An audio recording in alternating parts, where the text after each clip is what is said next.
तुम्ही संत माय बाप कृपावंत कायमी पतित कीर्तिवानू अवतार तुम्हा धराया कारण उद्धराया जन जड जीव वाढावया सुख भक्ती भाव धर्म कुळाचार नाम विठोबाचे तुका मने गुण चंदनाचे अंगी तैसे तुम्ही जगी संत जन अवतार तुम्हा धराया कारण उद्धराया जन जड जीव पांडुरंगा करू प्रथम नमन पांडुरंगा करू प्रथम नमन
श्रीकृष्णाय वयं नुमः श्रीकृष्णाय वयं नुमः श्रीकृष्णाय वयं नुमः। प्रस्तुत प्राप्त प्रसंगी निवडलेला अभंग जगद्गुरु जगद्वंदनीय संत तुकाराम महाराजांचा 4 चरणाचा सुंदर असा अभंग आजचा शिवपुराणचा दुसरा दिवस आणि दुसऱ्या दिवशीच्या नियमाप्रमाणे निवडलेला संतांची महिमा सांगणारा असा हा अभंग। अभंगाचा सरळ साधा सोपा भावार्थ जाणून घ्यायचं म्हटलं तर सुरुवातीच्या चरणामध्ये महाराज म्हणतात तुम्ही संत माय बाप कृपावंत। अहो संतांना इथं त्यांनी मायबापाची उपमा दिलेली आहे। पुढे म्हणतात काय मी पतित कीर्ती वानू, याचा पूर्णता भावार्थ आपण पुढे पाहणार आहोत। पुढे म्हणतात संतांचा अवतार कशासाठी आहे तर अवतार तुम्हा धराया कारण उद्धराया जन जड जीव, आपल्यासारख्या साधारण मनुष्याचं जीवन सुद्धा उद्धरून जावं यासाठी संतांनी अवतार घेतलेले आहे। पुढे कारण काय वाढावया सुख भक्ती भाव धर्म, आपल्या जीवनामध्ये सुख भक्ती भाव हे सर्व वाढलं पाहिजे यासाठी सुद्धा संतांचा अवतार आहे। संत आपल्या जीवनामध्ये कशा प्रकारे आहेत म्हणतात तुका मने गुण चंदनाचे अंगी, चंदनाच्या अंगी कोणता गुण असतो चंदनाच्या सहवासामध्ये थोडा वेळ जरी आपण राहिलं ना तरी सुद्धा त्याचा सुगंध आपल्यासोबत राहतो। असं संतांच्या संगतीमध्ये राहिलं की त्यांच्या संगतीचाही सुगंध आपल्यासोबत राहतो। म्हणून महाराज म्हणतात आईसे तुम्ही जगी संत जन। हा झाला अभंगाचा सरळ साधा सोपा भावार्थ। विठ्ठल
संतांची महिमा एवढी काय आहे की अभंगाच्या प्रथम चरणामध्ये त्यांनी सांगितले, तुम्ही संत माय बाप कृपावंत, म्हणजे तुम्ही संत, त्यांना मायबापांची उपमा दिलेली आहे बघा. आता मायबाप कुणाला म्हणावं?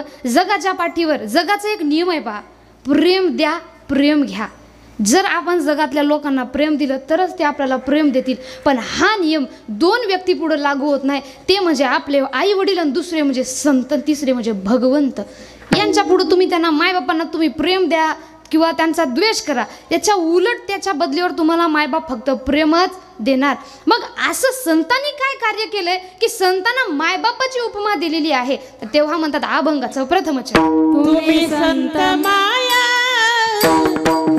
बाप कृपावंत,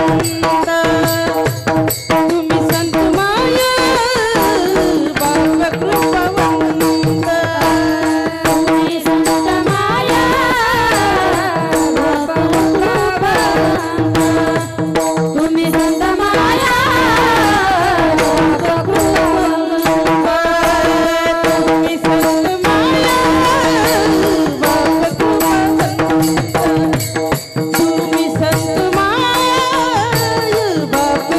तुम्ही संत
कायमी पतित कीर्तिवानो.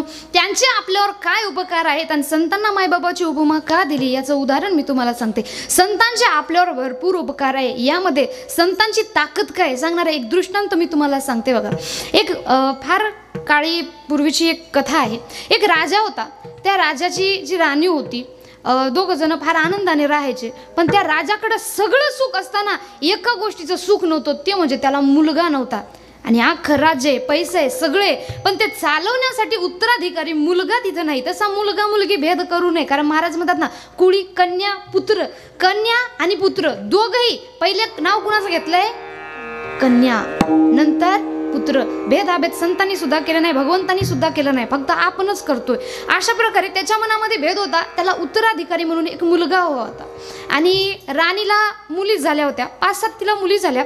आणि पुन्हाच्या वेळेस जेव्हा ती गर्भवती राहिली, त्या राजा त्या राणीकडे गेला आणि तिला म्हणू लागला, या वेळेस जर तुला मुलगा झाला नाही, तुझ्या सर्व मुलीसोबत मी तुझा सुद्धा जीव घेणार. आता राणी घाबरली, काय करावं काय करावं, हे तर माझ्या हातात नाही मुलगा होणं किंवा मुलगी होणं, मग काय करावं म्हणून ती रडू लागली. एवढ्यामध्ये तिथं तिची दासी जी होती ती दाई तिथं आली आणि तिनं त्या दाईला तिथं सांगितलं झालेला सर्व विषय. ती दाई म्हणाली, तुम्हाला मुलगाच होईल, जरी मुलगी झाली तरी या जगापुढं तुम्ही त्याला मुलगा बनवून ठेवा आणि या सगळ्याची जिम्मेदारी मी घेतो की कुणाला माहीत होणार नाही. पुढं तिचे पूर्ण दिवस भरत आले आणि तिला यावेळेस पुन्हा एक मुलगीच झाली. आता राजा काय म्हणाला होता, यावेळेस जर मुलगी झाली तर मी तुझ्यासोबत तुझ्या आहे त्या मुलींना सुद्धा मारणार. या भीतीपायी तिने दाईनं जे सांगितलं ते ऐकलं, दाईने सांगितले ते सगळं ऐकले आणि त्या राजाला सांगितले की तुम्हाला मुलगाच झालेला आहे, पण अट अशी की त्या मुलाच्या चांगलं पुढं जीवन चांगलं होण्यासाठी, तो सुरक्षित राहण्यासाठी त्याचं 16 वर्ष वय होईपर्यंत त्याला कुण्याही पुरुषाचा स्पर्श वर्ज राहील. म्हणून पुरुष त्याच्याजवळ आले नाही पाहिजे, फक्त त्याची आई म्हणजे मी एकटीच त्याची काळजी घेईल. आता कितीतरी वर्षानंतर त्याला मुलगा झाला म्हणून ठीक आहे, महाराणी म्हणेल ते ऐकल, अशी त्याची गोष्ट झाली होती.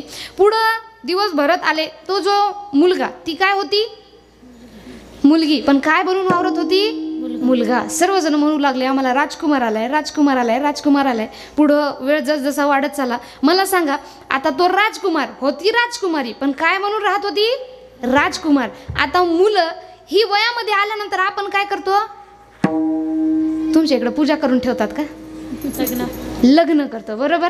आता त्या राजकुमारासाठी सुद्धा सगळ्यांनी विचार केला ना, आता आपला राजकुमार आहे, आपल्या राजकुमाराचं सुद्धा लग्न लावावं. राजकुमारला माहित होतं आपण कोण आहे. राजकुमार म्हणाला मी लग्न करणार नाही, पण राजाच्या आग्रहाखातीर त्याला लग्न करावं लागलं. जबरदस्ती त्याचं लग्न करण्यात आलं. त्याचं लग्न झालं, पण हे लग्न कुणाचं झालं, एका मुलीचंच लग्न झालं. आता हे लग्न जगातील फार वेगळं लग्न होतं. आता तिला वाटलं एवढे दिवस जे आहे ते आपलं जी गोष्ट होती ती लपून राहिली, पण आता ही लपून राहू शकत नाही, कारण आता आपली जीवन संगिनी आलेली आहे.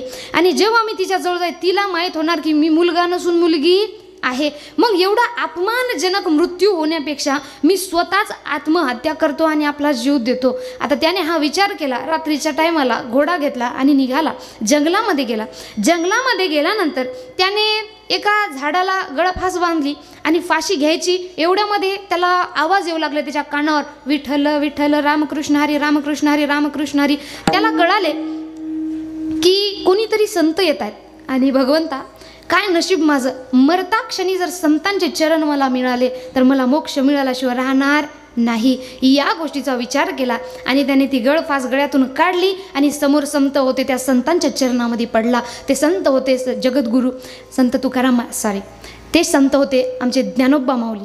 ज्ञानोबा माऊलींची ताकद काय हे मी तुम्हाला सांगते बघा. ज्ञानोबा माऊलींचे जसे त्यांनी चरण पकडले, ज्ञानोबा माऊलींनी त्यांना आशीर्वाद दिला. पहिल्या वेळेस त्यांनी म्हटले, मुला उठ, आयुष्यमान भव.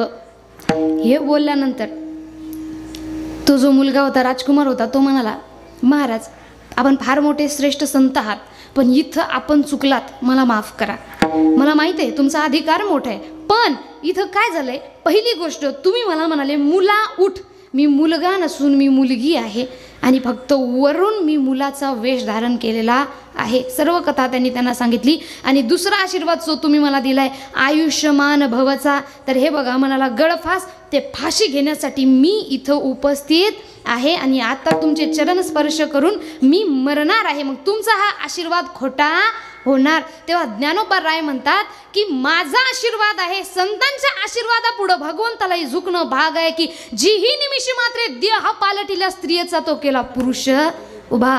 क्षणामध्ये त्याचा देह पालटला. जी मुलगी होती त्याचा मुलगा संतांच्या आशीर्वादाने उभा राहिला. ही संतांची महानता आहे. महाराज बोला विठ्ठल विठ्ठल.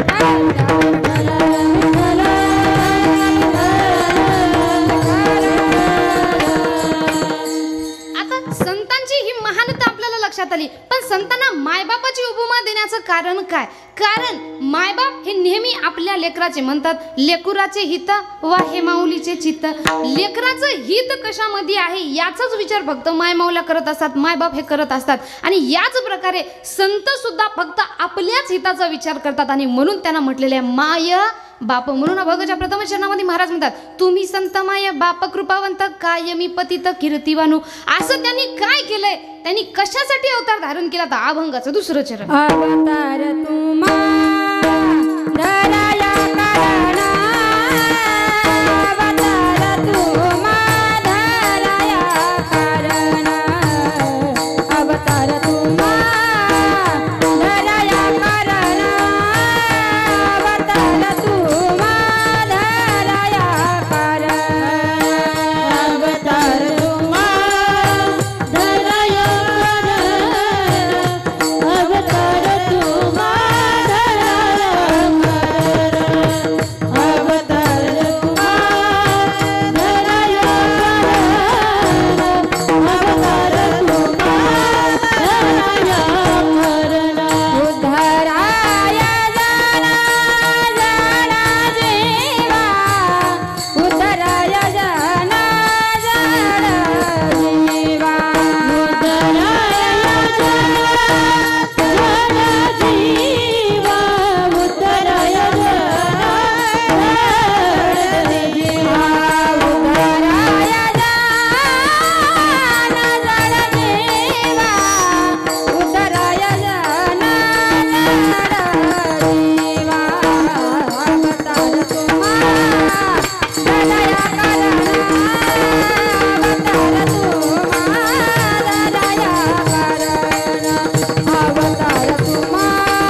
अवतार तुम्हा धराया कारण उधराया जन जड जीव. त्यांनी कशासाठी अवतार धारण केलाय? तर आपल्यासारख्या साधारण मनुष्याचं सुद्धा जीवन उद्धरून जावं, हा त्याच्या मागचा उद्देश आहे. आता आपण उद्धरून जात नाही का? किंवा आपण जीवनामध्ये सुखी नाही का? आपण उद्धरून जात नाही याचं कारण एक मोठं सांगतात की भक्ती कशा प्रकारे करावी हे अजून आपल्याला कळालेलं नाही. कारण जीवन उद्धरून जाण्यासाठी खरी भक्ती आपण करणं महत्त्वाचं आहे. आता भक्तीची भरपूर उदाहरणे आहेत पहा, पण संतांनी आपल्याला बाकीच्या भक्तीपेक्षा सगळ्यात महत्त्वाची भक्ती सांगितली. कारण या संसारामध्ये राहणाऱ्या व्यक्तीला ज्याला साधारण तंबाखू चुना सुपारी सुद्धा सुटत नाही, त्यांनी संसार कुठं सोडणार आहेत? आणि त्यांना माहित आहे संसारामध्ये राहून भक्ती करू शकत नाही. म्हणून तर महाराज म्हणतात, हेची थोर भक्ती आवडती देवा संकल्पावी माया संसाराची. संसारात राहून तुम्ही भक्ती करू शकत नाही. एक उदाहरण मी तुम्हाला सांगते. मला सांगा माता मौलांनो, तुम्ही एका चपलीच्या दुकानात गेले. कशाच्या दुकानात? चप्पल कळते, पायात घालतो, हा, चपलीच्या दुकानात गेले. चपलीच्या दुकानात जाऊन तुम्ही चप्पल आणली 2000ची. किती हजाराची? 2000ची. आणि तुम्हाला चपलीच्या दुकानातून चप्पल घेतली 2000ची. आता तुम्हाला जायचं मंदिरामध्ये. आता मंदिरातला देव झाला फेमस. मला सांगा आपण जास्त कोण्या देवाला जातो? फेमस का साधारण? हा, गावातल्या गावात आपण देवाला जाणार नाही, पण एखादा नवीन फेमस झाला ना आपण तिथं गेल्याशिवाय राहणार नाही. कारण खरा देव कुठे हे अजून आपल्याला कळालेलं नाही. अहो संत सांगतात देव कुठे आहे तर म्हणतात जिकडे तिकडे शोधेस का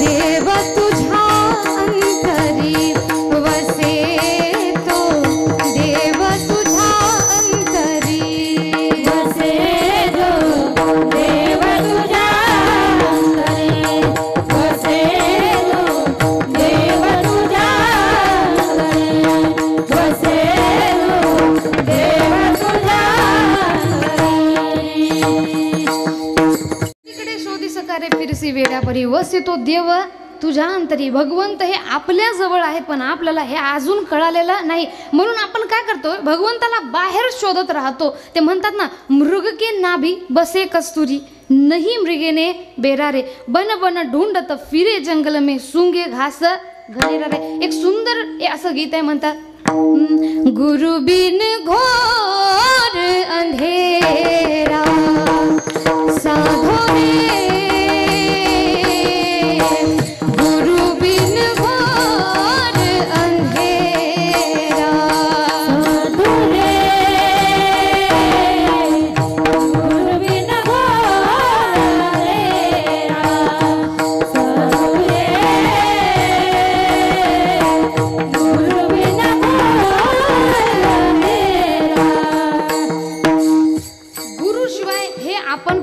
शकत नाही, कारण गुरु बिन घोर अंधेरा. म्हणून आधी एकतर गुरु करा आणि नंतर संतांनी सांगितले त्या मार्गावर चला. कारण म्हणतात ना, मृग के नाभी बसे कस्तुरी नहीं मृगेने बेरारे बन बन ढूंढत फिरे जंगल में सुंगे घास घनेरा रे. गुरु बिन घोर अंधेरा. मृग जे हरिण असते त्याच्या नाभीमध्ये म्हणतात कस्तुरी असते आणि त्या कस्तुरीचा सुगंध एवढा सुंदर असतो. आयुष्यभर तो हरिण त्या कस्तुरीच्या सुगंधामध्ये फिरत राहतो, वनामध्ये फिरतो, पण त्याला आयुष्यभर हे माहीत होत नाही की तो सुगंध दुसरं कुठून नसून त्याच्या नाभी म्हणून येत आहेत. असं आपलं झालंय. आयुष्यभर देवाला शोधतोय पण देव आपल्या जवळ हे आपल्याला अजून कळलेलं नाही. म्हणून तर आपण काय करतोय, गावातल्या देवाला जाणार नाही पण फेमस झालेल्या देवाला गेल्याशिवाय राहणार नाही. ते देव हे देव वेगळे आहेत गाव नाही. विष्णुमय जग वैष्णवाचा धर्म भेदा भेद भ्रम अमंगळ. अहो सगळी हे जग तुम्ही विष्णुमय माना, याच्यामध्ये भेद करू नका.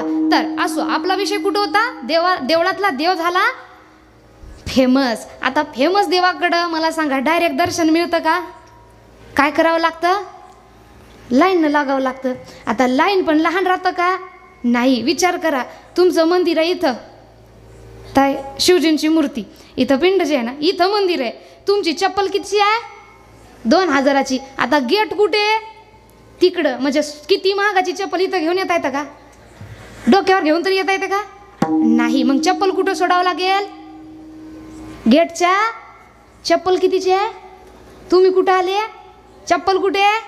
आता खरोखर सांगायचंय, तुमचं लक्ष हे चपलीत राहील का देवळात राहील? शाबाश. म्हणजे आपलं कसं झालंय, भगवंतापेक्षा आपल्याला साधी चप्पल सुद्धा जास्त आवडते. म्हणून संत सांगतात, ही का भक्ती खरी, ही का भक्ती खरी पळते मन बाहेरी. ही का भक्ती खरी पळते मन बाहेरी. ही का भक्ती खरी पळते मन बाहेरी. का भक्ती खरी पळते मन बाहेरी. ही का भक्ती खरी पळते मन बाहेरी. देह देवा पुढे लक्ष सोड्यावरी. देह देवा पुढे लक्ष सोड्यावरी. देह देवा पुढे, देह देवा पुढे लक्ष सोड्यावरी. ही का भक्ती खरी पळते मन बाहेरी. ही का भक्ती खरी पळते मन बाहेरी. ही का भक्ती खरी पळते मन बाहेरी. अहो ही का भक्ती खरी पळते मन बाहेरी. देह तर देवा पुढे, पण सारं लक्ष आपलं कुठं? चपलीमध्ये लागलेलं आहे. म्हणून महाराज म्हणतात, जोपर्यंत संसार आहे तोपर्यंत आपण भगवंताची भक्ती मनातून करू शकत नाही. म्हणून तर त्यांनी म्हणतात, या संसारामध्ये राहू नका. उपदेश कोणी केला नाही. संसारात राहून तुम्ही भक्ती करा, पण संसारी असावे, आसोनी नसावे, भजन करावे वेळोवेळा. त्या भगवंताला विसरता कामा नये. आणि आपलं कसं झालंय, पैसा कमवण्याच्या नादामध्ये आपण आपलं सर्व सौभाग्य गमवलं, आपल्याला काही भान राहिलेलं नाही. विठ्ठल विठ्ठल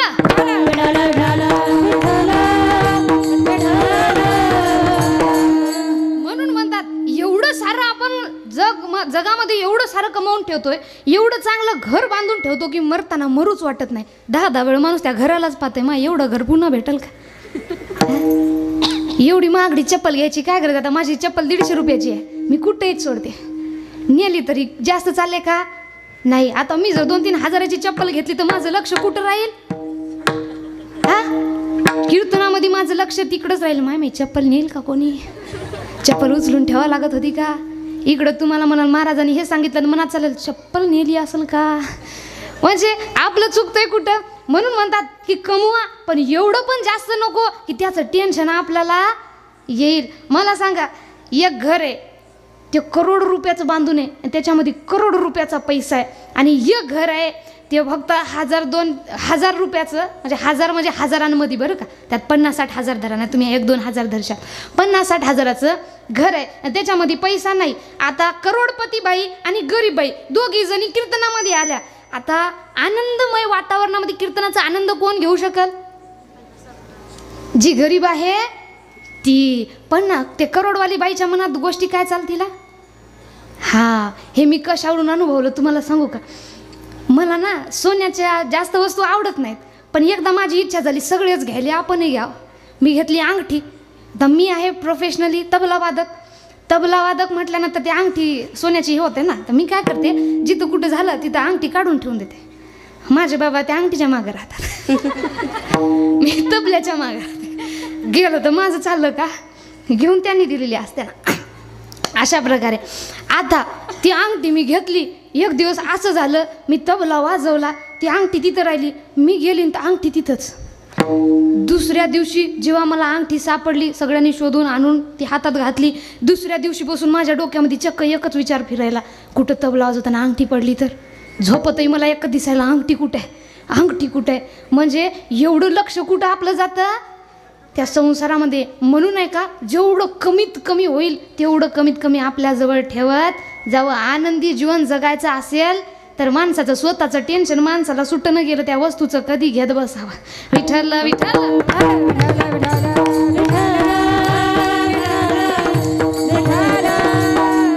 आता सगळं सोडून द्या, पण असं चालत नाही. पण महाराज म्हणतात राहा पण आसोनी नसावे. ते करताना भगवंताचं भजन करायला विसरू नका. म्हणून प्रत्येकानं खरी भक्ती त्यांनी आपल्याला सांगितलेली.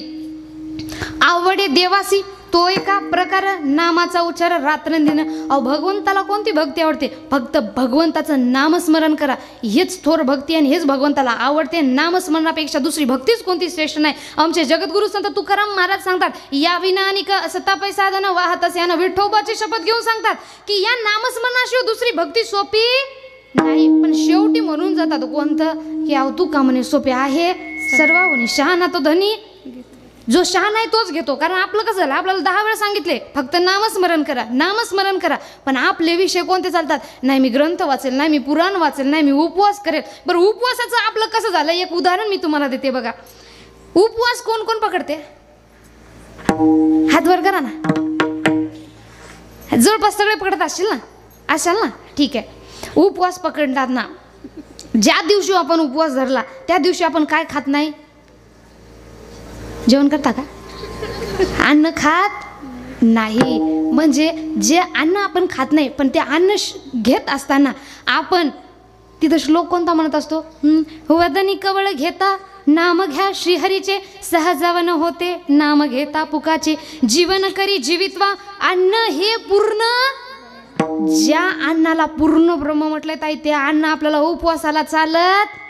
पण आपल्याला उपवासाला हे चालतो, आपल्याला दारू चालतं, आपल्याला तंबाखू चालतं, आपल्याला दाणे दाणे मी केसर का दम गुटखा सुद्धा चालतं, फक्त अन्न चालत नाही. म्हणून महाराज म्हणतात अहो यांच्या मागं लागू नका. हे बाकीची साधनं आहेत पण आपण हे करू शकत नाही. मग एकच सगळ्यात सोपं, चहुवेदी जन साही शास्त्र कारण 18 ही पुराण हरिसी गाती. सगळ्यात सोपं एक हरिनाम घ्या, सगळ्याची ताकद त्याच्यामध्ये आहे. म्हणून म्हणतात हीच थोर, हेच भक्ती भगवंताला आवडते. पण ही भक्ती करण्याआधी काय करा? संकल्पावी माया, संसाराची करा. संसार आपल्याला खरी भक्ती करू देत नाही. आता एवढं संसारामध्ये असलेलं लग्न झालेलं सुखी कोण आहे? हात वर करा बरं. लग्न कुणाच झालं? हात वर करा. सगळे ब्रह्मचारीच आहे का तुम्ही? एवढे बरं लग्न करून सुखी कोण आहे? हात तर वर करा. सगळे दुखी आहे का हो तुम्ही? तुमच्याकडे पाहून मला वाटायला बरं झालं मी लग्न नाही केलं. लग्नाचं कसं झालंय मी तुम्हाला सांगते बा. ते म्हणतात ना, शादी है दिल का लड्डू, जो खाए वो पचता है, जो ना खाए वो पचताय महाराज लहान माणसाचं लहानपणापासून मोठेपण या लग्नाच्या विचारांमध्ये जातं आणि शेवटी माणूस काय म्हणतो बघा. सुरुवातीला जेव्हा लहान असतो तेव्हा माणूस मनुष्य म्हणतो एक गाणं आहे बघा, त्या गाण्यामध्ये पूर्णतः तोच अर्थ आहे. जो लहान आहे तेव्हा तो म्हणतो नाही नो मी सपना. थोडं मोठं झालं तो म्हणतो सपनो मे. थोडं मोठं झालं तो म्हणतो सजना पे. आणि एकदा का लग्न झालं मग म्हणतो क्यू सजना पे दिला. नंतर आपल्याला कळतं हे सगळं काय होतं मायाजाल.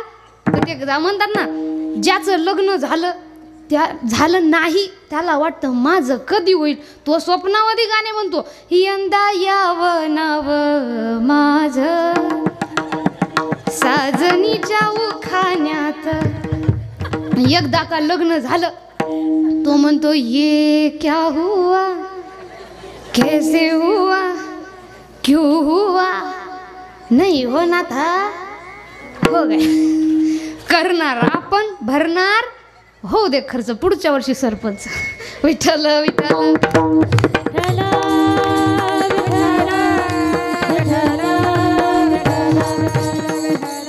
लग्न करून सुखी का नाही. कारण एकमेकांचा मर्यादा आपण विसरून गेलेलो बरोबर. आधीच्या काळी बायको ही नवऱ्याला घाबरायची, आता नवरा बायकोला घाबरते. दोघांचं कधी जुळल हे कुणाला कळत नाही. एक मुलगा होता, त्या मुलानं आपल्या आईला बाबाला प्रश्न विचारला होय हो बाबा आपलं आडनाव वाघ आहे वाघ तरी तुम्ही आईला भीता. तो बाप म्हणाला बाळा आपलं आडनाव वाघ आहे तरी मी तुझ्या आईला भीतो. याचं कारण आहे की तुझ्या आईचं माहेरचं आडनाव वाघ मारे आहे आणि म्हणून मी तुझ्या आईला घाबरतो. हे असं झालं महाराज लग्नाचं. दुसरी गोष्ट म्हणजे तुम्हाला सांगते लग्न हे विधी विधानपूर्वक आपण पूर्ण करतो का नाही. लग्नाचा तर अख्खा टाळटवाळा लावून टाकलाय आपण. एक उदाहरण मी तुम्हाला सांगते. लग्नामध्ये जे मंगलाष्टक गातात ते कधी मन लावून ऐकली का.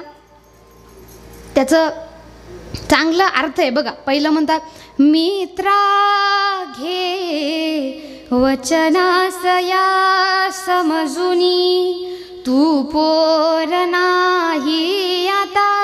मित्र म्हणून उपदेश आहे नवरदेवाला. मित्रा घे वचनास या समजून तू आता पोर राहिलेला.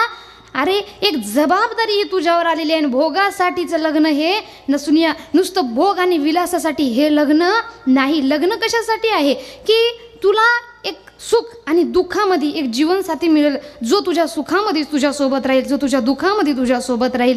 तुझं सुख लोकांना सांगण्यापेक्षा तुला जर आनंद झाला तू तुझ्या जीवनसाथीला सांगशील, तुला दुःख झालं तू तुझ्या जीवनसाथीला सांगशील. यासाठी लग्न आहे, नुसतं भोगविलासाठी लग्न नाही. पुढं म्हणतात अजून लग्नाचा नियम काय.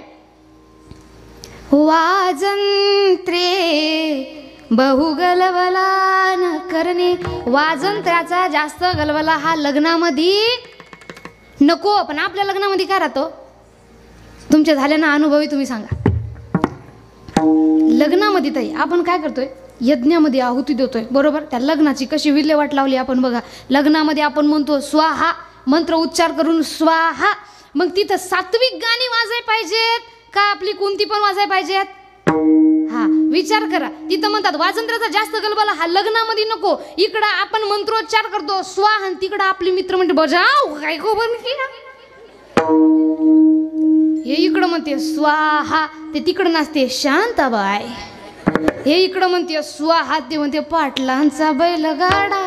हे इकडं म्हणते स्वाहा म्हणजे स्वाहा आहुती कशाची द्यायलोय. हा म्हणजे अर्थाचा अनर्थ आपण सगळा करून टाकला की नाही. पुढं म्हणतात जे अंतरपाठ असते हे कशा प्रकारे धरायचे. दृष्टा दृष्ट वधूवरा न करता दोघे करावी उभी. दृष्टा दृष्ट नवरी नवरदेवाची एकमेकांना झाली नाही पाहिजे. अशा प्रकारे नवरी नवरदेवाला उभं करण्याचा नियम आहे. आपण कसं करतोय आपला आधीच हातात हात धरून गोऱ्या गोऱ्या गालावरी चढली लाजची लाली गपोरी नवरी आली. त्या दृष्टा दृष्ट तिथली सोडा हे इकडंच इशाऱ्यानं बोलतात कशी वाटली अरेंजमेंट. ती नजरनं सांगते तुम्ही केलं काय बघायचंय.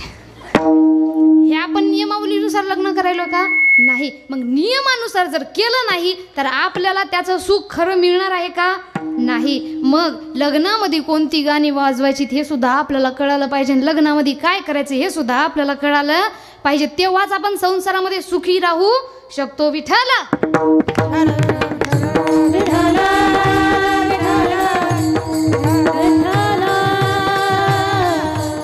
म्हणून महाराज म्हणतात आधी तुम्ही काय करा, संसार आपल्याला खरी भक्ती करू देणार नाही. मग आधी संकल्पावी माया संसाराची, आणि ही माया दूर ठेवल्यानंतर तुम्ही काय करा, फक्त भगवंताचं नामस्मरण करा. अहो याच्यामध्ये फार ताकद आहे. मग नामस्मरणामध्ये काय ताकद आहे? काय म्हणतात? राम नाम आधार जिन्हें वो जल में राह बनाते हैं, और जिन पर कृपा राम करे वो पत्थर भी तिर जाते हैं. जिन पर कृपा राम करे वो पत्थर भी तिर जाते हैं. जिन पर कृपा राम करे वो पत्थर भी तिर जाते हैं. जिन पर कृपा राम करे वो पत्थर भी तिर जाते हैं. कि राम नाम आधार जिन्हें वो जल में राह बनाते हैं, और जिन पर कृपा राम करे वो पत्थर भी तिर जाते.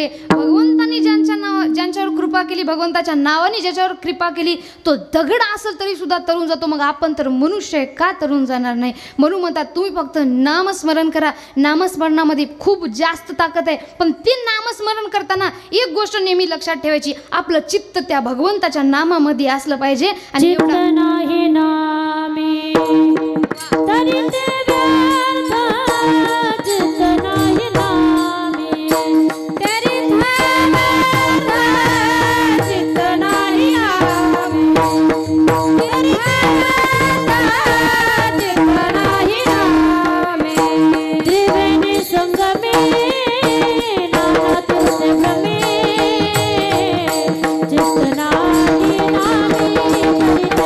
व्यर्थ, चित्त नाही नामी तरी ते व्यर्थ. त्रिवेणी संगमे नाना तुझे भ्रमे, चित्त नाही नामी तरी ते व्यर्थ, चित्त नाही नामी तरी ते व्यर्थ.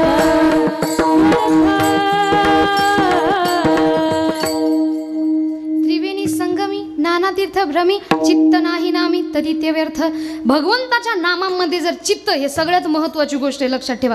चित्त जर नसेल तर आपण घ्यायला त्या नामाला सुद्धा काही फरक पडत नाही. मग चित्त त्या भगवंताच्या नामामध्ये ठेवा, आणि एवढा विश्वास त्या भगवंताच्या नामावर ठेवा की माझ्या भक्तीवर मला विश्वास आहे की माझा भगवंत माझ्याशी काही वाईट होऊ देऊ शकत नाही. म्हणूनच महाराज म्हणतात की भक्ती करायची असेल तर अशा प्रकारची करा. आणि याआधी तुम्हाला काय करावं लागेल, संसाराची जी माया आहे त्याचा संकल्प थोडा भगवंताच्या पायाशी करावा लागेल. विठ्ठल विठ्ठल.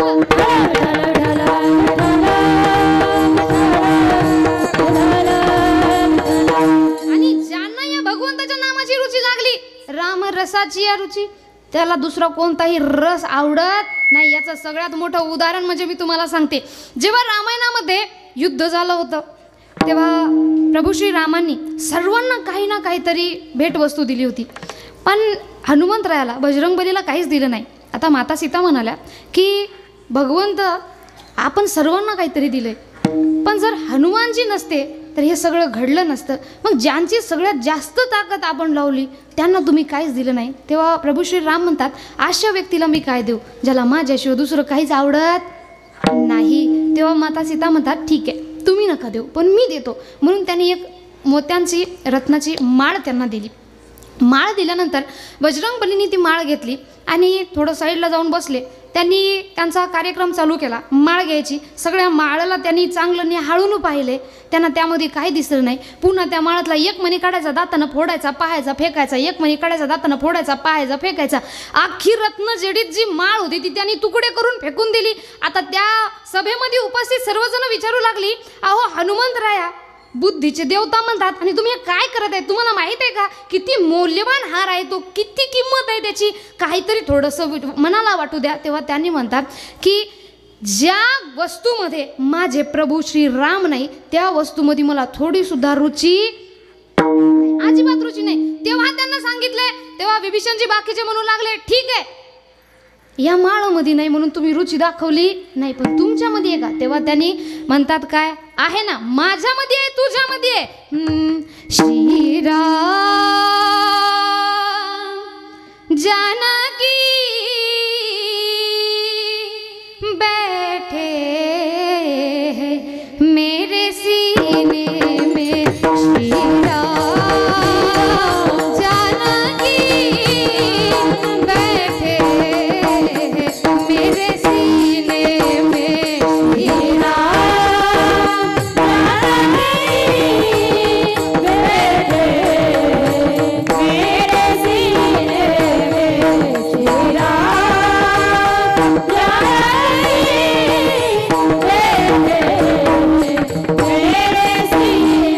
श्रीराम आणि सांगतात, अहो श्रीराम जानकी हे माझ्या हृदयामध्ये वास करतात, माझ्याच नाही प्रत्येकामध्ये आहेत.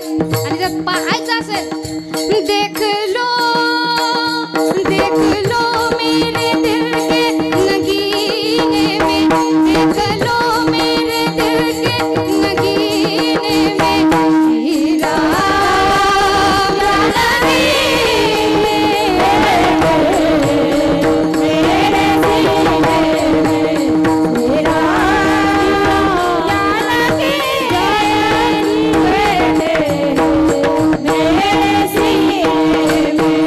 आणि हे राम नाम मिळालं ना म्हणून मला दुसरं काहीच नको, मला कीर्ती नको, वैभव नको, यश नको, म्हणून मुझको कीर्ति ना वैभव ना यश चाहिए. मुझको कीर्ति ना वैभव ना यश चाहिए.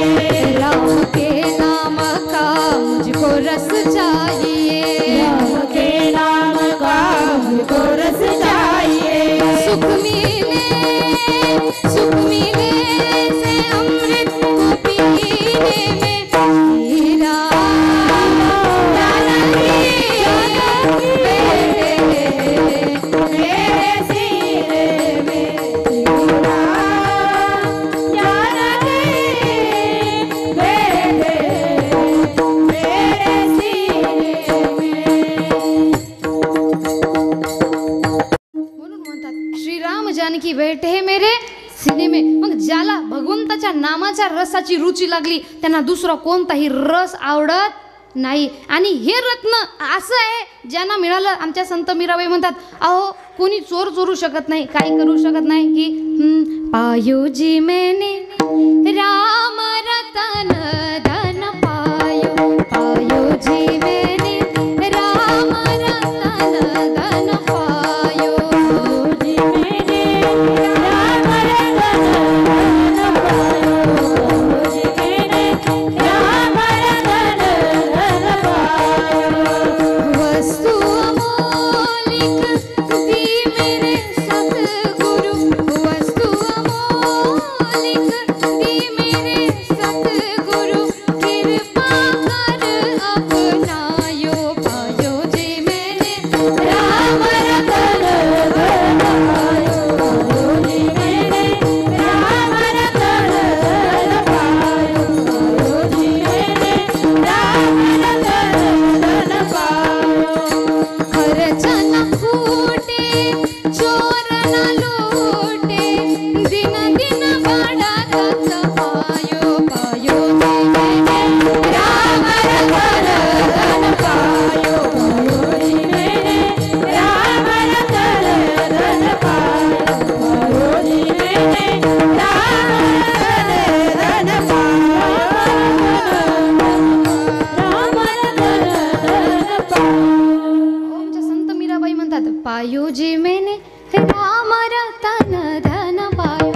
राम नामाचं धन मला असं मिळालेलं आहे की जे खर्च केल्यानंतरही संपत नाही आणि दिवसेंदिवस काय होतं वाढत जातं, याला चोरही लुटू शकत नाही. मग धन कमवायचं असेल तर असं कमवा जे याचं टेन्शन आपल्याला राहिलं नाही पाहिजे. विठ्ठल विठ्ठल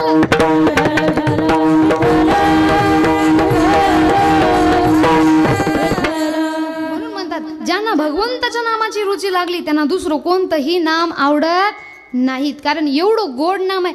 केशवा माधवा तुझ्या नामात रे गोडवा, तुझ्या नामात रे गोडवा. असं नाम हे फक्त आम्हीच घ्यावं म्हणून मान आहे का? तुम्ही आम्हाला बोलव म्हणून आम्हीच घ्यायचं का? नाही, मग तुम्ही घ्यायचं, हात वर करायचं सर्वांनी. तुम्ही म्हणायचे भगवंताचं नाम सर्वांनी घ्यायचंय माझ्या मागून. ओम नमः शिवाय, ओम नमः शिवाय, हर भोले नमः शिवाय, शिवाय ओम नमः शिवाय, हर भोले नमः शिवाय. हात वर, मागचे हात वर, सर्वांचे हात वर. जटाधराय शिव जटाधराय, हर हर भोले नमः शिवाय. धराय शिव जटाधराय, हर हर भोले नमः शिवाय. जटाधराय शिव जटाधराय, हर हर भोले नमः शिवाय. हात वर, हात वर.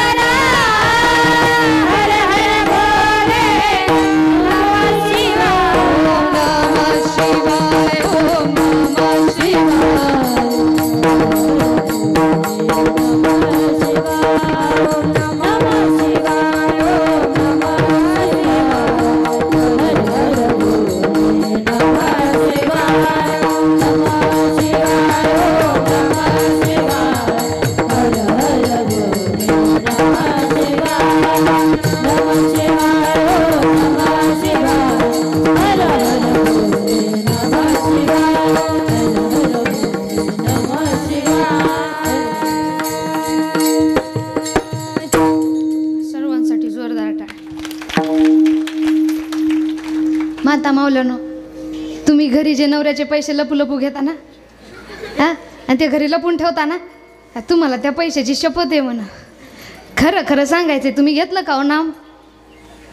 हा, म्हणजे काम कसं झालंय, नळी फुंकली सोनार आहे इकडून तिकडून गेल्यावारे. तुम्ही किती सांगा, बोला बाई बोला आणि पोटाला घाला, आम्ही काय ऐकणार. त्यांचं सुरू होतं, काही जणांनी इमानदार वर्ग होता बघा. इथं 3 प्रकारचा वर्ग. पहिला म्हणजे इमानदार वर्ग, बिचाऱ्याने हातही उचलले, ओम नमः शिवाय सगळं व्यवस्थित म्हटलं.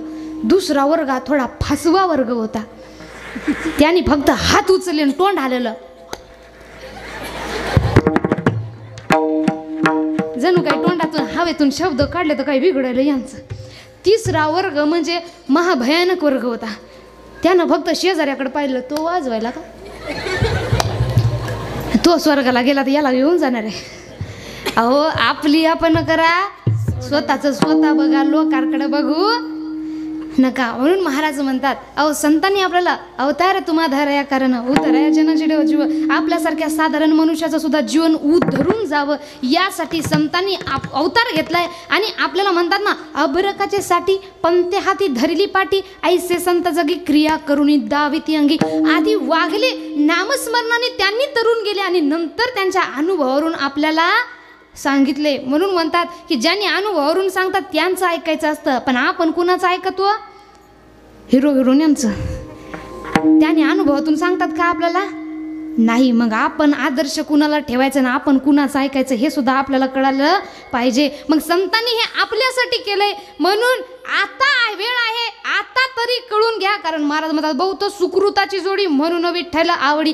बरीच जण म्हणतात मी देव देव करत नाही, मी भगवंताचं नाव घेत नाही, मी विठ्ठल विठ्ठल म्हणत नाही. अरे तू म्हणत नाही, तुझं एवढं पुण्य नाही की तू भगवंताचं नाम घ्यावं. कारण म्हणतात जन्मोजन्मी आम्ही बहु पुण्य केले, जन्मोजन्मी आम्ही बहु पुण्य केले, तेव्हा या विठ्ठली कृपा केली.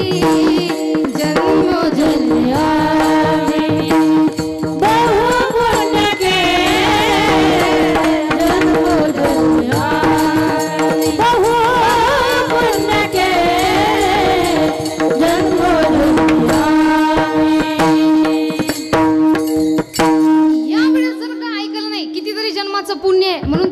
मनुष्य देह लाभलेला आहे, मग त्या पुण्याचं सार्थक करून घ्या, भगवंताचं नाम घेऊन घ्या. म्हणून महाराज म्हणतात हे जर नाही लक्षात आलं, हे जरी ना ऐकालं दुसरा येईल, हे जरी ना ऐकालं, हे जरी नाही काढलं तरी दुसरा येईल, हे जरी नाही काढलं, हे जरी ना ऐकालं तरी दुसरा येईल, हे जरी ना ऐकालं, हे जरी नाही काढलं तरी दुसरा येईल, हे जरी नाही काढलं.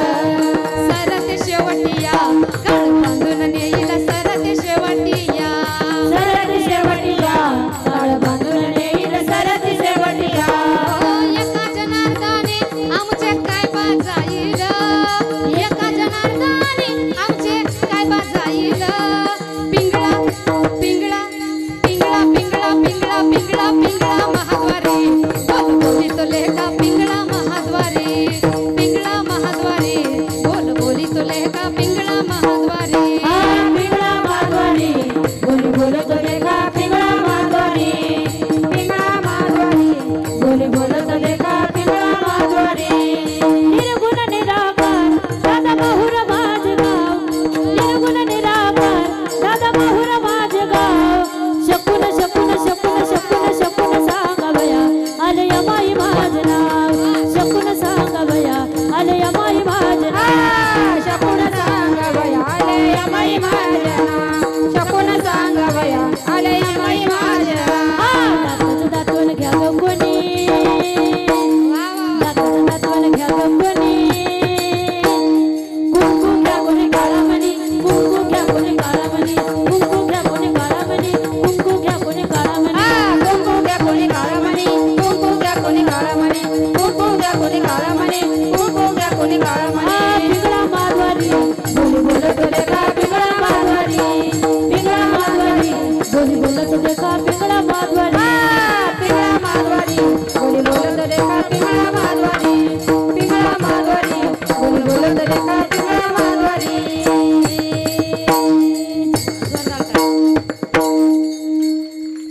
सुंदर पकवास वादकांसाठी जोरदार टाळ्या. तसं आमच्या दोन्ही गायक ताईसाठी.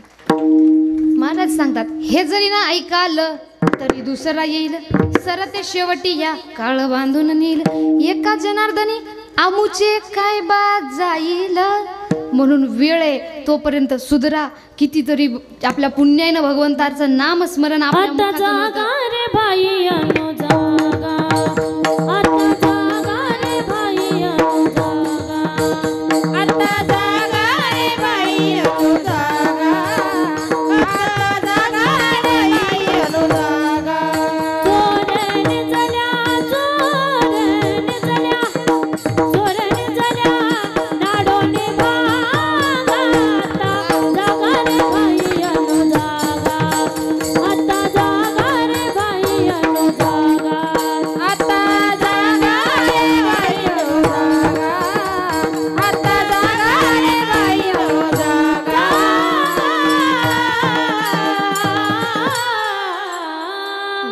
आता तरी जागा. पण महाराज सांगतात इथं कुणी आपल्या घराला सावध राहिलेलं नाही, सगळे झोपलेले आहेत. कारण नाथ महाराजांचं सुंदर असं एक अभंग आहे, म्हणतात मी जागवितो गाव निजला सारा, मी जागवितो गाव निजला सारा, कुणी कुणी कुणी कुणी कुणी सावध नाही घरा या घरा, कुणी सावध नाही घरा या घरा, कुणी सावध नाही घरा, कुणी कुणी नाही घरा या घरा, कुणी सावध नाही घरा या घरा, कुणी सावध नाही घरा. मग उठा जागे वारे, आता स्मरण करा पंढरीनाथा. मग आता तरी उठा, भगवंताचं नाम स्मरण घ्या. हे सगळं आपल्याला कुणी सांगितले, उपदेश कुणी केलाय? संतांनी केलाय. आणि म्हणून म्हणतात अवतार तुम्हा धराया कारण उद्धराया जन जड जीव. हे सामान्य मनुष्यासाठी केलेले सारे उपदेश आहे की आपल्यासारख्या मनुष्याचं सुद्धा जीवन उद्धरून जावं. महाराज म्हणतात पुढं कशासाठी? वाढावया सुख भक्ती भाव धर्म कुळाचार नाम विठोबासाठी, विठोबाची. यासाठी सुद्धा संतांचा अवतार आहे. बोला विठोबा रखुमाई, रखुमाई, रखुमाई, रखुमाई,